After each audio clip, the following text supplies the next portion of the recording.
Hello guys, in this video I want to walk you through one of my favourite hidden quests in Starfield, and this is a quest you can very easily miss. In fact, most people have. That's because the location of this quest is floating in space. It's right here in an unassuming system called Schrödinger. And as I say, it's not even found on a planet. It's found in orbit high above one. More specifically, on an orbiting spaceship, a ship called the Colander. And it's an amazingly atmospheric side quest that's basically a hidden reference to one of the greatest sci-fi movies of all time. It is, of course, Alien. Yes, this mission is a playable version of Alien, minus, of course, any copyright infringements. So let's go ahead and dock with this strange craft floating ominously in space. That's always a good idea. And you'll kick off a roughly 15-minute mission, or 30 minutes if you fully want to explore and take your time. And at the end, you'll get a guaranteed 3 high-tier items. These 3 items are randomly generated, so they'll be anything from rare to epic to legendary. Hopefully it's legendary, fingers crossed, but for me, I would be happy even without this end of mission loot because the mission itself is so much fun, and that's what I'm here for. The backstory of this mission, which you will piece together through diary entries and terminal logs, is that a dangerous entity has stowed away on board the ship,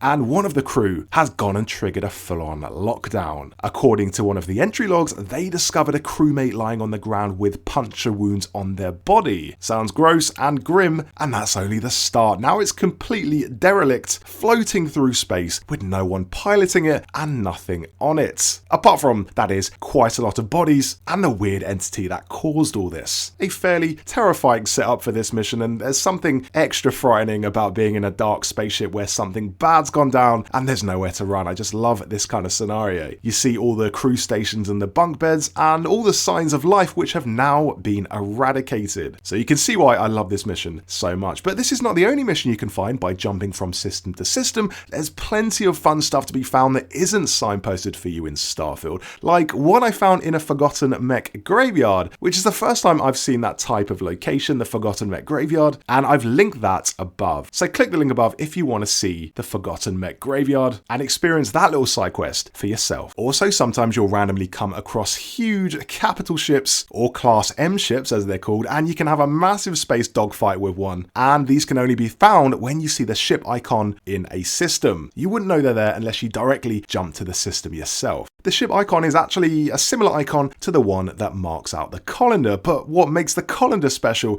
is that it only shows up in one place, which is the Schrödinger system. So this is a really good mission to play on your own without my voiceover over the top, which is why I won't be narrating the whole video. This is a mission about taking your time, turning the lights down low, and playing this like a survival horror game. Just remember to quick save, that's all I'll say. And if you find a locked door, don't worry about opening it if you have no digipicks, because there's always an alternate route. Anyway, just to say again, this side quest is located in the Schrödinger system, and it's on a ship called the Colander. Love this quest, and hopefully you do as well. And all that's left for me to do is leave you with this full walkthrough, revealing exactly what's attacked the crew of the Colander and what rewards you get at the end of the mission. They are very good. But if you found this video useful, leave me a like, that would be much appreciated, and subscribe to the channel for more Starfield videos.